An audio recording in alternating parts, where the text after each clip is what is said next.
বাংলার ঋতুচক্রে ফাল্গুন চৈত্র মিলে বসন্ত।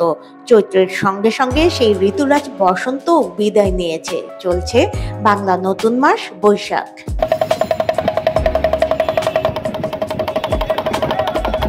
বঙ্গাব্দের আবাহন পহেলা বৈশাখর শেষ, বসন্ত থেকে বৈশাখ। এই পুরো সময়টা জুড়েই চলে ফুল কেনাকাটার নানা আবহ। কারণ এই সময়টাতে আসে বসন্ত বরণ, ভালোবাসা দিবস, 21শে ফেব্রুয়ারি ও বর্ষবরণ।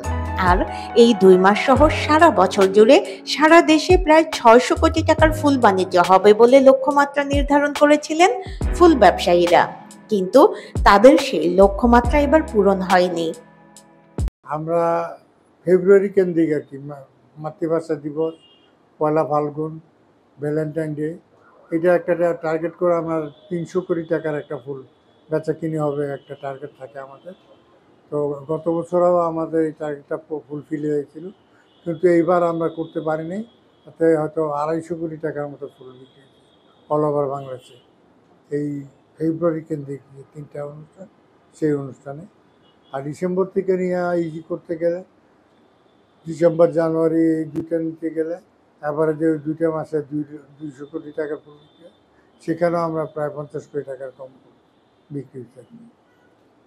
আমাদের মূল কথা হলো গিয়ে আমাদের যা ফুল বিক্রি তো সিজনালি, তার 60% আমরা গ্রো করতে পারছি, বা 40% আমরা লসে।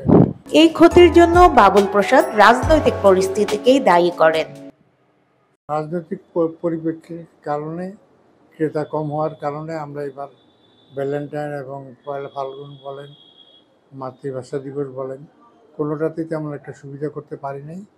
আমাদের চাষি অনেক ক্ষতিগ্রস্ত এবং ফুলের দামও খুব কম ছিল, যার জন্য ক্রেতারা কিনছে, কিন্তু আমরা বিক্রি করতে গিয়ে সেখানে ক্ষতির সম্মুখীন হচ্ছে। ভালোবাসা দিবস ও পহেলা ফাল্গুনে সবচেয়ে কম বাণিজ্য হয়েছে বলে জানালেন বাংলাদেশ ফ্লাওয়ার সোসাইটির সাধারণ সম্পাদক ইমামুল হোসেন।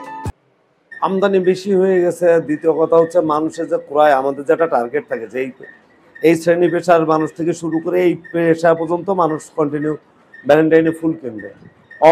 বন্ধের দিন একটা অপশন গেছে। দ্বিতীয় অপশনটা হচ্ছে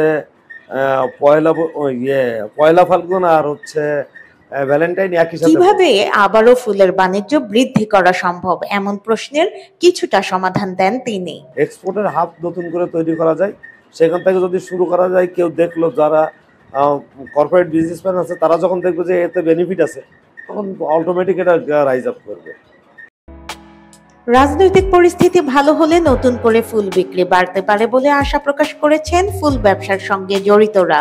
তাদের মতে দেশের অর্থনীতিকে আরো বিকশিত করতে ফুলের উন্নত জাত ও প্রযুক্তি উদ্বোধন করতে হবে। সেই সঙ্গে এই ফুল বাণিজ্যকে যদি আরো সম্প্রসারণ করা যায়, তাহলে দেশের অর্থনৈতিক প্রবৃদ্ধিও ঘটবে।